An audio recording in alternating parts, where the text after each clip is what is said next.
Bismillahirrahmanirrahim. Assalamualaikum warahmatullahi wabarakatuh.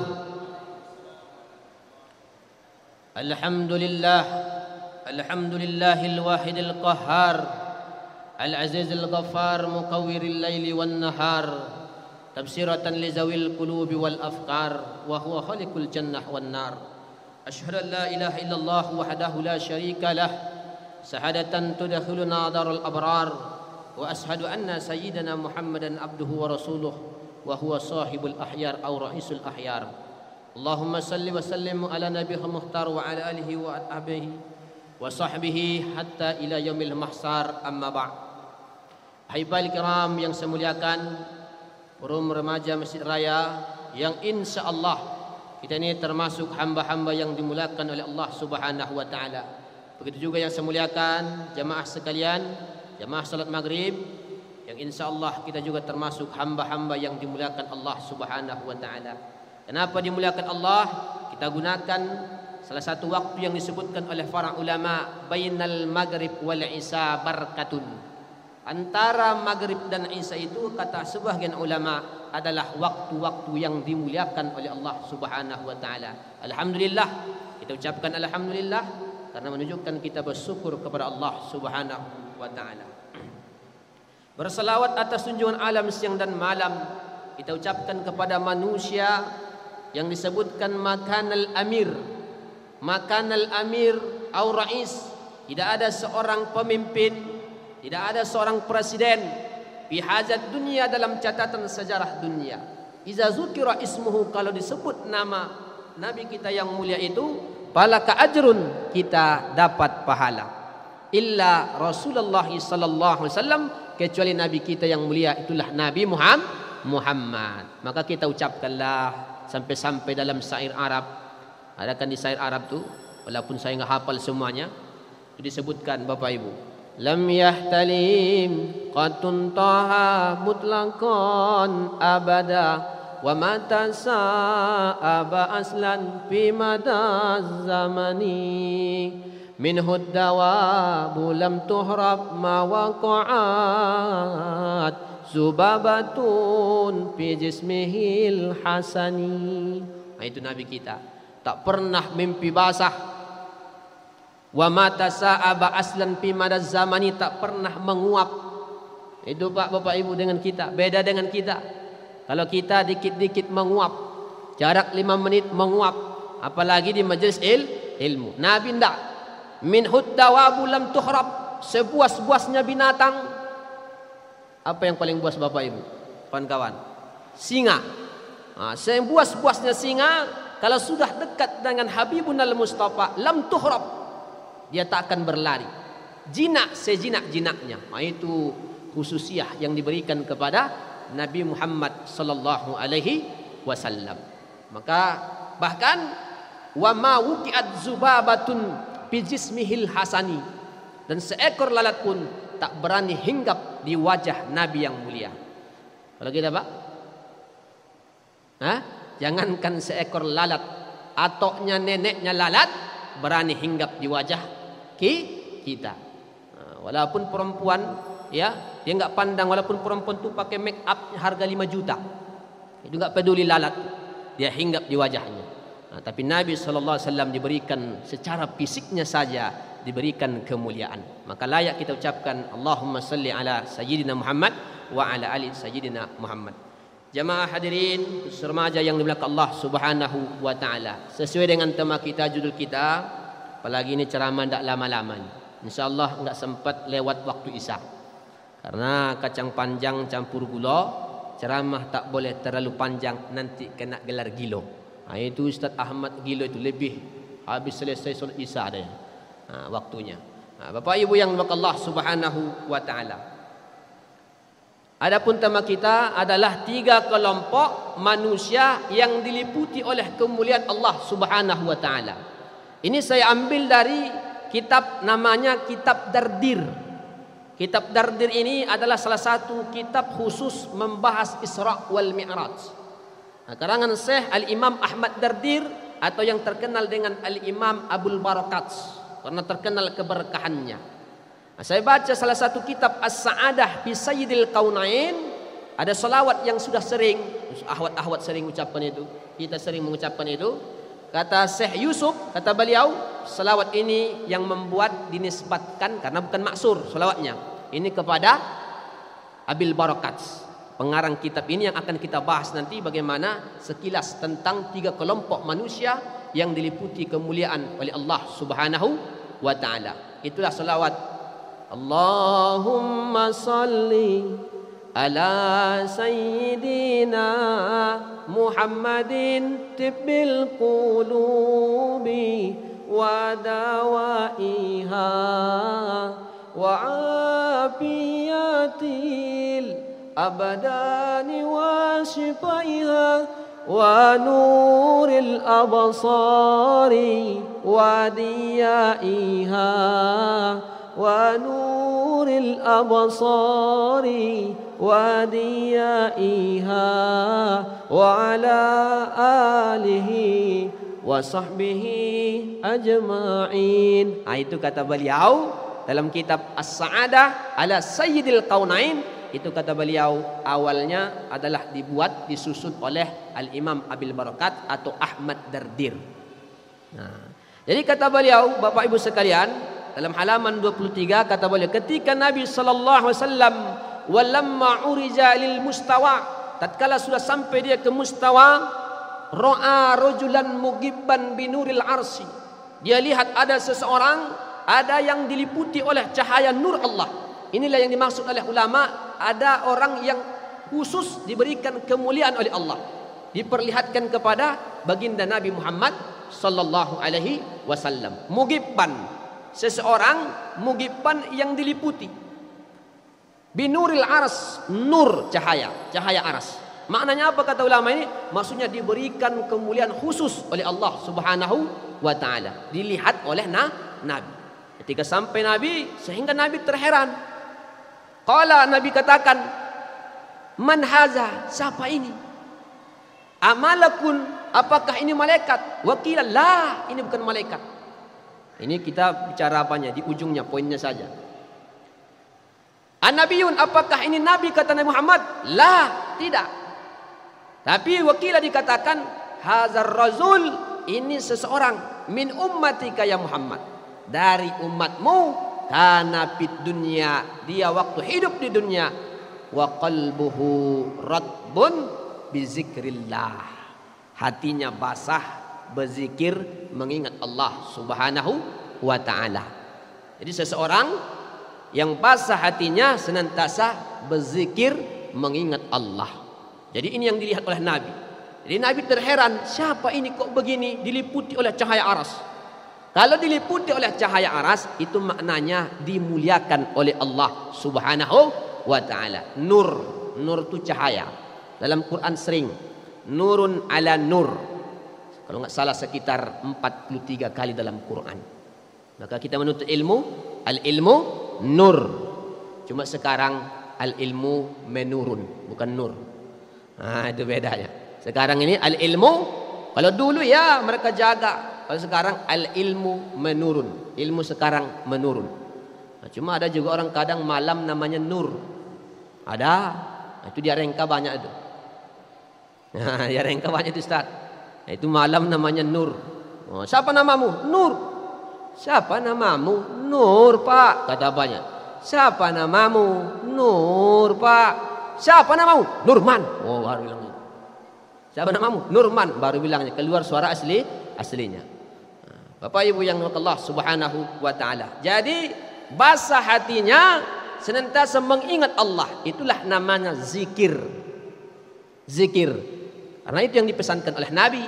Kalau kita istiqamah, antufariqad dunya walisanuka ratbun bizikrillah. Kau berpisah dari ini dunia, lidahmu dan hatimu dalam keadaan basah mengingat Allah Subhanahu wa taala. Makanya zikir ini di antara harta yang lebih mahal daripada emas intan berlian. Jadi Bapak Ibu, ternyata ada harta ayyul mal khair, adakah mal yang paling bagus, yang paling mantap ya Rasulullah?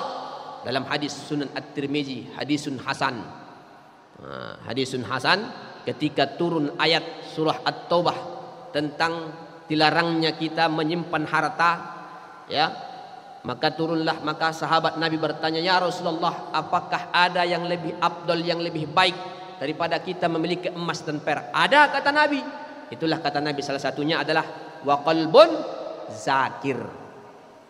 Qalbun, hati, zakir yang senantiasa berzikir. Ya, jadi Bapak Ibu, kalau hati ini sering berzikir, mengingat Allah, hati itu hidup tak gersang. Kalau hati tak gersang karena hidup dia, maka hati kita tidak termasuk yang namanya qaswatul qalbi. Jadi diantara sebab kenapa hati orang itu keras, itu disebabkan tak pernah berzikir, tak pernah mengingat Allah. Khusus anak muda, kalau ada orang tua berzikir, dia adalah orang yang mulia.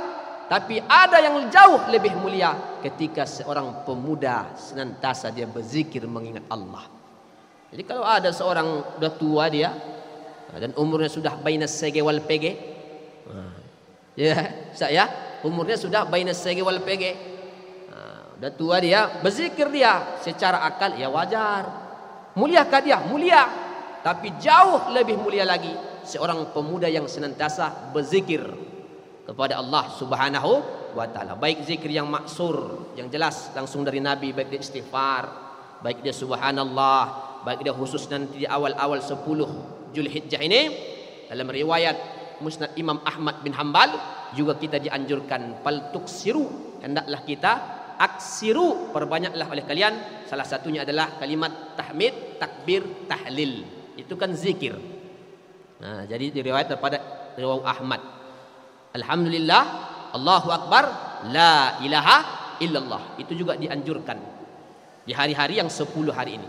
Sebagaimana riwayat Al-Bukhari daripada Abdullah bin Abbas, yang mana kata Nabi, ma min ayyamin, tidak ada hari-hari al-amalus salihu bihinna, kita beramal saleh pada hari-hari itu, ahabbu ilallah, itu sungguh sangat dicintai Allah, min hadhil ayyamil as, daripada hari 10 hari ini. Insyaallah nanti mungkin hari Sabtu, hari Ahad. Hari Ahad mungkin mulai tanggal 1 sampai nanti puncaknya tanggal 8, tanggal 9 dan tanggal 10. Nah, itulah tanggal 10 itu nanti insyaallah konyang lagi dia itu. Ya, konyang kita makan daging. Nah, bersyukurlah orang yang berkurban. Orang yang berkurban tuh karena Nabi sallallahu alaihi wasallam berkurban. Nabi dalam hadis yang dari Abdullah bin Umar, hadisun hasan, aqama Rasulullah sallallahu alaihi wasallam bi Madinatil Munawwarah, Nabi 10 tahun asra sinin, 10 tahun di Madinah, yudahi kulla sanatin, setiap tahun dia berkurban. Kenapa mesti berkurban? Ya, orang yang berkurban itu ada rasa ketenangan nanti dalam hatinya. Nah, kecuali satu, berkorban perasaan. Kalau berkorban perasaan itu tidak tenang itu, resah dia itu. Tapi kalau berkurban dia nanti ada rasa watma'anna ala qalbihi, ada rasa ketenangan dalam hatinya karena dia melaksanakan salah satu yang disunnahkan oleh baginda Nabi Muhammad sallallahu alaihi wasallam. Jadi ternyata kalau orang senantiasa terbiasa berzikir ini, kata para ulama, sesuai dengan perkataan Al-Imam Ibnu Hajar Al-Haytami, wa matar razul kama asa, atau wa matal insan kama asa, meninggalnya seseorang itu kadang-kadang sesuai dengan kebiasaannya. Ada kan Ustadz kemarin itu umur 70 tahun, orang kita Sumbar, viral di YouTube, sedang ceramah mengucapkan la ilaha illallah. Disangka jamaahnya masih ceramah ini Pak, tapi dia ternyata ditutup usianya dengan kalimat yang mulia, Abdul Zikri la ilaha illallah. Tapi jangan juga, ada juga saya baca dalam kitab Al-Ghurabat, ada seorang, entah sahih entah tidak ini kisah, tapi saya baca dalam kitab Al-Ghurabat, dulu ada seorang perempuan penyanyi ronggeng. Entah apa lah penyanyi ronggeng ini, entah apa itu ya, penyanyi erotis lah, pakaian setengah tiang, buka aurat di depan laki-laki ajnabi, mengumbar-ngumbar aurat. Mungkin lagu-lagunya sekarang mungkin Cinta Satu Malam lah. Nah, bayangkan cintanya cuma 1 malam, tah kucing garong, ya, kucing lompat, ya, itulah mungkin lagunya. Ternyata ketika dia sedang bernyanyi, tadi pakaian setengah tiang, datang malakul maut. Karena malakul maut tidak bunyikan sirine dulu dia baru mengasih aba-aba. Enggak. Dia datang, dia cabut ini nyawa perempuan di atas panggung dalam keadaan hina. Sudahlah tadi pakaian, mohon maaf, di kitab ini sebutkan, sudahlah pakaian tadi setengah tiang, itu malah justru terbuka. Allah ingin tunjukkan ini, betapa buruknya kematiannya. Dibuka, terbuka. Mereka tutup, terbuka lagi. Sampai-sampai di akhir ini kisah, ini perempuan kain kapan pun tak mau membungkus jasadnya. Ma'udzubillah. Tak mau dimakamkan dalam keadaan tanpa sehelai kain kapan. Allah ingin mengambil supaya manusia mengambil iktibar dari ini kisah. Bahkan Al-Imam Ibnu Qayyim, begitu juga Al-Imam Ibnu Az-Zahabi rahimahullah banyak menyebutkan kisah-kisah orang yang tragis. Secara zahir nampak matinya su'ul khatimah. Di antaranya ada seseorang yang suka dia duduk di tempat minum khamar. Jadi kalau ada anak muda hati-hati, sering ngongkrong di tempat minum khamar. Iya Pak. Jadi ketika dia duduk sering duduk saja, tidak minum dia. Tapi ternyata datang sakaratul maut, orang ajari la ilaha illallah, justru apa keluar dari mulutnya? Hei wasrab waskin wasrab. Tuangkan aku satu gelas khamar, mari sama-sama minum. Wah. Diajari kalimat la ilaha illallah, justru waskin wasrab. Hei bro, udah mau mati nih, udah mau isdet, masih sempat lagi, tuangkan saya satu gelas khamar, mari sama-sama kita minum. Padahal dia hanya sering duduk di tempat orang yang minum khamar. Nah, itu Pak. Di Pekanbaru tak menyebut nama, ada juga orang mati diajari la ilaha mencarut dia. Di Pekanbaru ya tak menyebut nama. Menjaga kode etik lah jurnalistik. Dia dalam keadaan diajari la ilaha illallah, justru dia mencarut. Ternyata diselidiki, rupanya kebiasaan dia selama hidup itu mencarut. Jadi hati-hati Pak, kalau kita ini ya kadang-kadang matinya sesuai kebiasaannya. Tapi alhamdulillah banyak di antara ulama, orang-orang soleh ada mati dalam keadaan sujud. Ada seorang pemuda di Arab Saudi mati di dekat Hijr Ismail di depan Ka'bah dalam keadaan sujud, padahal masih seorang pemuda. Meninggal dunia.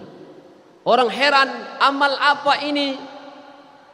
Amal apa yang dimiliki ini seorang pemuda? Kenapa matinya begitu indah di hadapan Ka'bah dalam keadaan sujud di dekat Hijr Ismail? 2 minggu kemudian ditanya ibunya, dia punya orang tua, apa sih ternyata apa amal anak? Biasa saja, tidak ada yang apa. Tapi ternyata beberapa hari lagi datang seorang janda bawa anak. Ini Ustaz, janda bawa anak. Apalagi sekarang janda ini banyak apanya namanya sekarang. Janda bolong lah, nama sampai bunga ada janda namanya. Jadi bawa anak sama janda. Kata seorang janda ini pemuda ini setiap bulan memberikan aku dan anakku ini 1/3 daripada gajinya. Oh, ternyata terungkap apa amalnya. 1/3 dari gajinya setiap bulan dikasih kepada seorang janda dan anaknya. Jadi nanti kalau ada kita meninggal dunia, kita punya sahabat, ya Pak ya. Jadi nampak datang menunjukkan dia husnul khatimah. Nah itu nanti tengoklah kalau datang janda dengan bawa anaknya, ya. Jadi Pak ya, datang dia dengan anaknya, insyaallah itu husnul khatimah. Jadi itu nanti itu amalnya. Ini kisah nyata, asli. Dia setiap bulannya ini pemuda memberikan 1/3 gajinya kepada seorang yang miskin, yaitu seorang ibu dan anaknya. Hadirin jamaah salat maghrib yang dimuliakan Allah Subhanahu wa taala. Jadi ini ternyata termasuk kelompok yang dimuliakan oleh Allah Subhanahu wa taala, sehingga kalimatnya mugibban binuril aras. Karena aras itu ya, ada dia kalau dia bergoncang, ada dia menyebabkan turunnya rahmat, ada dia menyebabkan turunnya laknat. Kalau dia bergoncang turunnya rahmat, itulah orang yang banyak mengucapkan la ilaha illallah. Tapi kalau dia bergoncang, dia bergoyang disebabkan dia turun laknat, itulah seorang istri yang dikit-dikit minta cerai bighairi ba'sin, tanpa alasan yang jaleh, tanpa alasan yang jelas. Hati-hati Bu ya perempuan, ya hati-hati, hanya gara-gara kurang uang belanja 1.000 2.000. Apalagi sekarang nih gampang dia, dikit-dikit minta cerai, dikit-dikit minta cerai bighairi ba'sin, tanpa alasan yang jelas. Sampai-sampai saya tengok di Facebook, ra'aitu fil Facebook, ada di Facebook. Ya, saya tengok di Facebook ada seorang perempuan minta cerai disebabkan gara-gara setiap suaminya pergi mancing tak pernah bawa ikan. Setiap suaminya pergi mancing tak pernah bawa ikan. Hanya hati-hati, ini bergoncang tiang aras. Maknanya apa? Turun laknat Allah Subhanahu wa ta'ala. Apalagi perempuan-perempuan akhir zaman nih, hati-hati masuk yang sesuai disebutkan dalam hadis Ibnu Asakir. Ini Pak yang kita takutkan Pak. Mudah-mudahan istri kita tak termasuk. Ya Pak ya. Termasuk dia. Pertama adalah imra'atun, seorang perempuan. Ya, azathu ala zawjiha bilisaniha. Seorang perempuan yang tajam lidahnya pada suaminya. Tajam betul dia. Iza hadara, kalau suaminya dia hadir, azathu, dia sakiti terus. Tak ada cakap yang baik.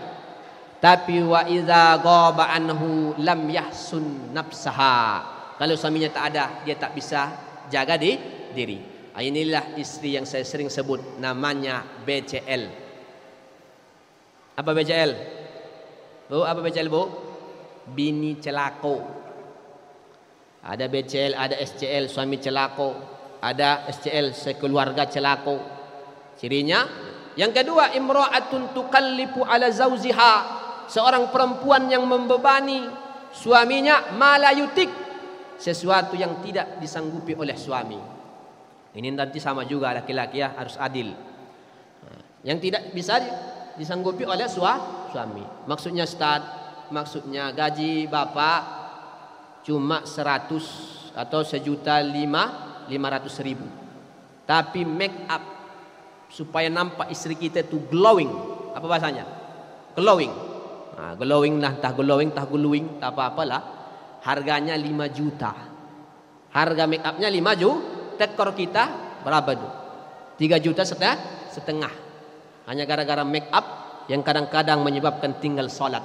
Hari Sabtu, hari Minggu pergi kondangan, sampai sana jumpa kawan, sudah masuk zuhur, ngobrol-ngobrol, gak mungkin harganya 5 juta. Sampai ngutang suaminya, harganya 5 juta. Nah, ini termasuk istri-istri, tanda-tanda istri BCL. Jadi begitu juga suami. Suami juga ada suami celako, dibuatnya istrinya macam bola. Ya, dibuatnya istrinya macam bola. Dibuatnya pagi make upnya merah, sore make upnya warna biru, diputar-putarnya istrinya. Hati-hati, kita tunaikan kita sebagai suami. Ada namanya nafkah, termasuk nafkah pakaian. Minimal dalam mazhab Syafi'i yang pernah saya baca, 6 bulan sekali wajib kita berikan istri pakaian baru. Berapa Bu? 6 bulan sekali, tuntut. Tuntut itu suami 6 bulan sekali, ya wajib kita kasih namanya pakaian baru. Pak Ustadz, sudah 11 bulan saya rayu-rayu, itu pun mau lebaran dibelikan, itu pun baju rombengan, atau paling tidak baju daster. Ada 11 bulan. Tapi begitu juga istri. Istri juga kalau dalam minimal hukum fikihnya, kalau dikasih dia makan sekali saja dan ada tempat berteduhnya di malam hari, seharusnya istri yang paham, tak banyak lagi tuntutannya. Kutanya sekarang ibu-ibu, berapa makan sehari Bu? 3 kali ya? 3 kali, belum lagi baksonya, belum lagi cemilannya. 3 kali sehari. Seharusnya jangan lagi kita menuntut. Jadi kalau istri berzikir, mengingat Allah, para pemuda berzikir, mengingat Allah Subhanahu wa ta'ala, insya Allah maka dia telah termasuk orang-orang yang dimuliakan oleh Allah Subhanahu wa taala. Yang kedua, orang yang kedua kata Nabi, wa rajulun, seorang laki-laki, dia umum, baik dia orang tua, seseorang, khususnya anak muda, namanya syab, wa qalbuhu, hatinya, qalbun, qulub dan qalbain. Qalbain 2 kali, qalbun 4 kali dalam Quran, qulubun sekitar 132 kali disebutkan dalam Quran. Begitu dalam kitab Fununul Afnan fi Ulumil Quran. Jadi qalbun. Nah, jadi qalbuhu muallaq, menempel, tercaut, bil masajidi, hatinya ke masjid. Nah, jadi ini yang termasuk orang yang dapat kemuliaan, diliputi kemuliaan Allah. Seseorang yang hatinya terpaut dengan masjid, menempel hatinya ke masjid. Maksudnya apa? Dia memang senantiasa tidak bisa dia kalau lepas dari masjid. Karena dalam Quran masjid itu kurang lebih sekitar 22 kali. Masjidun 22 kali. Jamaknya masajida. Berarti Allah bicara tentang masjid dalam Quran sekitar 28 kali. Nah, ya, 28 kah? Masjidil Haram sekitar 15 kali. Masjidil Aqsa disebut sekitar 1 kali. Fungsi masjid banyak, di antaranya mendatangkan ketenangan. Jadi kalau ada bapak ibu datang ke masjid tak tenang, itu bukan salah masjidnya. Memang hati bapak ibu yang sudah berkarat, berlapis-lapis. Ya, bukan salah masjidnya. Seharusnya masjid ini mendatangkan ketenangan. Ada di Swedia kalau nggak salah. Di Swedia itu disediakan khusus tempat bunuh diri. Disediakan situ. Setiap hari kadang 30 orang. Kalau di Indonesia belum ada saya tengok. Disediakan khusus tempat bunuh diri. Daftar, antri dulu. Tidak langsung boleh dibunuh. Tidak langsung bunuh diri, daftar dulu, nunggu dulu, antri dulu. Mau mati antri. Itu di Swedia. Ada 30. Datanglah seorang namanya Abdullah, padahal dia kaya. Orang Eropa itu kadang-kadang kaya secara material, tapi tak mereka dapatkan ketenangan dalam hati disebabkan apa? Tak pernah berzikir. Yang mereka tak berzikir, hanya di Islam yang ada mengingat Allah Subhanahu wa taala. Dia daftar dia masih nunggu. Jadi disesuai agamanya. Jadi sebelum dia bunuh diri dinasihati dulu. Nah, enggak mampan baru dia masuk ke ruang eksekusi. Nah, baru dia bunuh diri. Ini si Abdullah ini masih antri, dia sudah dibayar ini. Antri nunggu. Tiba-tiba ada saudara kita yang mengajak-ngajak ke masjid, diajak mereka ke masjid. Setelah di masjid sampai di ruangan itu, dia golek sebentar tertidur. Lewat salat zuhur, lewat salat asar. 1 hari dia tertidur. Bangun dia, di mana saya? Di masjid. Kok tenang perasaan saya? Ya, tadi saya ngapain? Tidur. Alhamdulillah. Allah kata dia. Allah katanya. Kenapa Allah? Selama ini kenapa saya datang ke sini untuk bunuh diri, daftar dari Arab Saudi jauh-jauh, disebabkan 20 hari 20 malam saya tak bisa tidur. 20 hari 20 malam saya tak bisa tidur. Jadi kalau ada bapak ibu sekarang masih bisa tidur, bersyukurlah. Tapi kalau pengajian jangan tidur. Kalau ngantuk-ngantuk sikit tidak apa-apalah. Tapi dari awal sampai akhir ngantuk dia, jangan. Kadang-kadang setan ini luar biasa dia. Ya, kalau setan ini memang dia kalau dalam solat namanya hanzib. Itu dalam kitab Murukul Ubudiyah ada 9 jenis setan. Dia makanya Pak Imam kita kadang-kadang ya kita pun digodanya. Allahu Akbar berdasarkan hadis Abi Daud. Iza kabbar, kalau kalian sudah takbir Allahu Akbar, yaqulu syaitan, itu setan tu si hanzib tu berbisik. Uzkur kaza, uzkur kaza, uzkur kaza. Ingat ini, hatta lam yadri kam raqatan yusalli. Sampai kadang-kadang imam kita sudah tak tahu berapa rakaat dia salat. Pernah gitu, Pak? Pernah gitu, Bu? Pernah? Pernah kita alami. Bahkan ada seorang imam ya, satu masjid, entah benar atau tidak.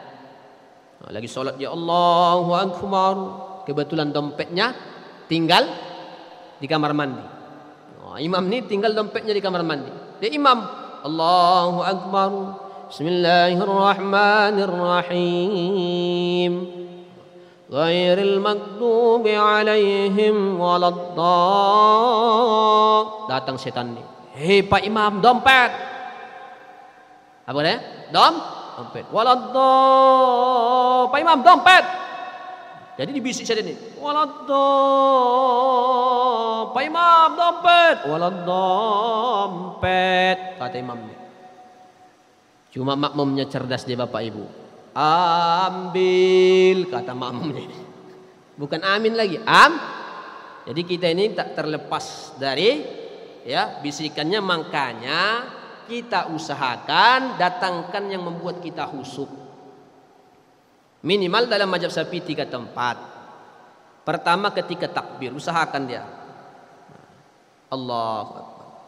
Yang kedua ketika iyyaka na'budu wa iyyaka nasta'in. Yang ketiga ketika asyhadu alla ilaha illallah. Usahakan minimal 3 ini. Lari dia, kembalikan lagi. Lari dia, kembalikan lagi. Makanya kita dalam solat dianjurkan Nabi, sallu salata muwaddi'in. Solatlah kamu seakan-akan itu solat terakhir. Supaya apa? Supaya kita khusyuk. Supaya datang kehusukan. Karena solat itu adalah inti yang Allah harapkan, kehusukan kita. Baru supaya ada kualitas kita di hadapan Allah Subhanahu wa taala. Jadi masjid, karena di antara benteng kita dalam kitab Fawaidul Muhtara ada 3 benteng. Salah satunya adalah masjid. Jadi pemberdayaan perkembangan Islam juga berawal dari masjid. Santri Nabi pertama 450 orang. Itu berawal di mana? Di masjid. Salah satu santrinya lulusannya adalah Abu Hurairah Abdurrahman bin Sakhar.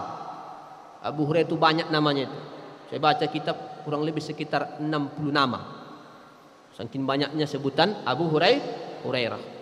Nabi itu berangkat dari masjid, masjid ke masjid, masjid ke masjid.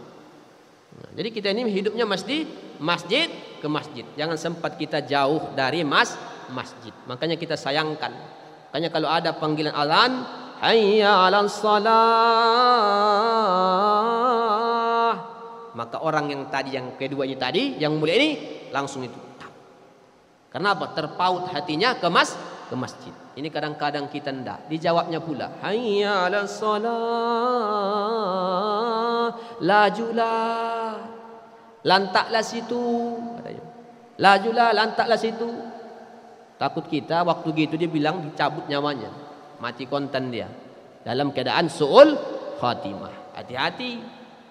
Makanya sekarang ada gerakan PPK, perbanyak pergi ke masjid. Nah itu gerakan luar biasa itu. Luar biasa itu. Nah itu.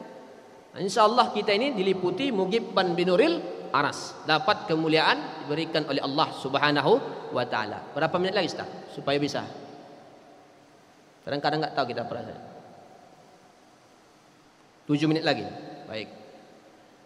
7 menit lagi. Nah, jadi pertama tadi adalah orang yang berzikir hatinya mengingat Allah, khususnya anak muda. Karena anak muda ini nama sahwatus sabab muktaris. Sahwatnya para pemuda ini adalah buas, macam hewan buas. Kalau tidak diikalnya dengan agama, dengan akal, maka dia akan liar seliar-liarnya. Hati-hati. Jadi sahwat pemuda, makanya kita ini diikat dengan masjid, dengan remaja masjid, supaya kita bisa mengekang. Kata Syekh Al-Imam Fahrul Razi, ketika akal tadi bisa mengalahkan syahwat, disitulah orang itu disebut orang berakal. Ketika akal tadi bisa mengalahkan syahwat, disitulah disebut orang itu memang betul-betul insanul kamil, insan yang sempurnalah, yang berakal, akal sehat. Tapi tentu itu kita buat langkah-langkahnya adalah sering dari majelis ilmu, menambah ilmu. Karena dalam 3 hari hati batin ini tak makan, sama seperti kita tak makan 3 hari secara zahir. Begitu kata para ulama. Jadi hati ini supaya tak gersang, di antara yang kita zikir karena jelas supaya kita hidup. Karena banyak kata Nabi, orang ini ibaratnya mayat-mayat yang berjalan. Karena begitu, masalul ladzina yazkurunallah wa lam yazkurillah kamasalil hayyi wal mait. Begitu dalam hadis Abi Jamrah. Perumpamaan orang yang mengingat berzikir, mengingat Allah, dan orang yang tak pernah berzikir seperti orang antara mayit dan orang yang hidup. Jadi kalau ada selama ini orang tak pernah berzikir seumur hidupnya, berarti dia sudah menjadi mayat sebelum mayat. Sudah menjadi mayat sebelum mayat. Begitu juga orang jahil. Kalau orang alim, al-alimun, orang alim, wa in matu fahya. Walaupun dia sudah mati, dia seperti orang hidup. Tapi al-jahiluna, orang jahil, bodoh, goblok, dungu, itu adalah sudah mati, ajasaduhum kuburun qabla kubur. Jasad mereka itu sudah kuburan sebelum kuburan. Itu orang jahil. Tapi orang alim itu sudah, ya, walaupun mati mereka tetap hidup. Ilmunya tetap tersebar. Begitu orang alim. Itu yang kedua. Yang ketiga, yang terakhir, yang dilihat oleh Nabi sehingga Nabi terheran-heran, apa ini kemuliaan, siapa ini? Sampai-sampai Nabi mengira apa ini malaikat atau seorang Nabi, padahal tidak, umatmu Muhammad.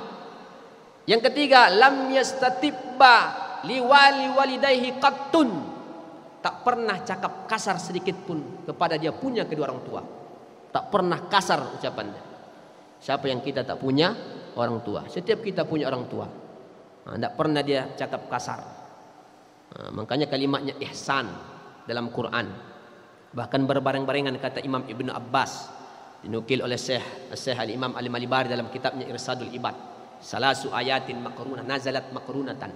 Jadi ada ayat itu yang berbareng-barengan. Anaskurli wali walidayka. Bersyukurlah kau berterima kasih. Bersyukur kepada aku dan berterima kasihlah kau punya kedua orang tua. Apalagi kedua orang tua kita sudah meninggal dunia. Kalau kedua orang tua kita sudah meninggal dunia, seharusnya kita sudah sadar. Seharusnya kita sudah bertaubat. Makanya datang satu kali ja'a rajulun ila imami Fudail bin Iyad. Pernah datang seorang laki-laki kepada Imam Fudail bin Iyad. Kata beliau, Syekh, ausini, beri aku satu pesan. Apakah langsung Imam Fudail bin Iyad langsung mengatakan, langsung dikasih pesan, langsung dikasih tausiah, nasihat? Tidak. Dia tanya dulu, hal mata waliduka? Apakah sudah meninggal kedua orang tuamu? Qala na'am, ya, kedua orang tuaku sudah meninggal dunia. Kalau sudah meninggal kedua orang tuamu, la tanpa nasihati, tidak ada lagi gunanya nasihatku kepadamu. Seharusnya kalau orang tuamu sudah tiada, kau sudah sadar. Karena itu jauh nasihat di atas nasihat. Makanya dalam cincin Umar bin Khattab itu ada kafa bil mauti wa'izah atau mau'izah. Itu cincinnya Umar bin Khattab. Dalam kitab Ahkamul Khawatim karangan Al-Imam Ibnu Rajab Al-Hambali, cincin Umar bin Khattab itu tertulis itu kafa bil mauti wa'izah. Kalau Abu Bakar, ya, ni'mal qadir Allah. Itu tulisannya itu ada cincin itu. Ni'mal qadir Allah. Ya. Kalau dia Sayyidina Ali, al-izzatu lillahi jami'a. Kekuasaan itu hanya milik Allah. Keagungan itu hanya milik Allah. Kalau tadi ni'mal qadir Allah, sebaik-baik pemimpin penguasa hanya Allah. Manusia tidak. Berapalah 5 tahun? Ya, sebentarnya.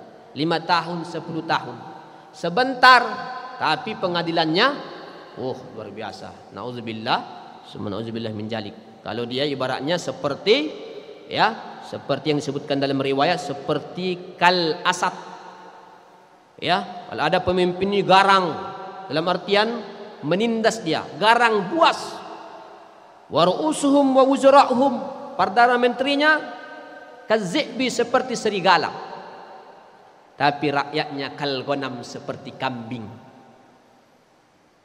Dan serigala dan singa ini, harimau ini, satu saat mereka sesukanya memakan seekor kambing karena rakyatnya kambingnya. Ini diantara hadis fitnah-fitnah di akhir zaman. Itu sudah diprediksi Nabi. Yang diriwayatkan Abu Hurairah salah satunya adalah akan datang nanti sayati alan nas, itulah namanya sanawatun mukhadda'at atau khadda'atun, tahun-tahun yang penuh tipu-tipu. Semuanya tipu. Hadirin yang dimakan Allah Subhanahu wa taala.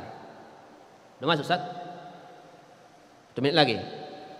Jadi makanya dalam kitab Al-Hadis, makanya setiap kita punya orang tua apalagi tidak ada, maka seyogyanya kalau kita pakai perkataan Imam Syafi'i, salah satunya kata beliau dalam kitab Al-Jilid 4 halaman 120, salah satunya adalah kita bersedekah atas namanya. Itu kata Imam Syafi'i, bersedekah atas namanya. Dan yang terakhir yang tak pernah lupa kita seorang anak, wad du'a'u lahu, mendoakannya. Imam Ahmad saja yang ditakuti sendalnya oleh setan. Dalam kitab Ar-Ru'yah As-Sar'iyah itu mendoakan gurunya dan orang tuanya. Begitu juga disebutkan dalam Syiar A'lam An-Nubala karangan Imam Az-Zahabi. Imam Ahmad, Allahumma gfirli wali walidayya wali Muhammad bin Idris Asy-Syafi'i. Munju arba'ina sanah, kata beliau. Semenjak 40 tahun ini saya senantiasa fi solati, di dalam salat. Itu Imam Ahmad bin Hanbal yang hafalannya 1 juta hadis. Kita berapa hafalan kita, Pak? Bu, berapa hafalannya? 1 hadis mungkin, itu pun hafal di awal, hilang di ujung. Mudah-mudahan ada manfaatnya kita sampaikan ini, termasuk kita dari 3 kelompok yang mulia, mendapat kemuliaan oleh Allah Subhanahu wa taala. Mudah-mudahan ada manfaatnya. Apabila ada penyampaian yang salah atau kurang terlalu kencang dan menyinggung, selaku hamba Allah mohon ampun kepada Allah dan mohon maaf kepada jamaah sekalian. Akhir minni, assalamualaikum warahmatullahi wabarakatuh.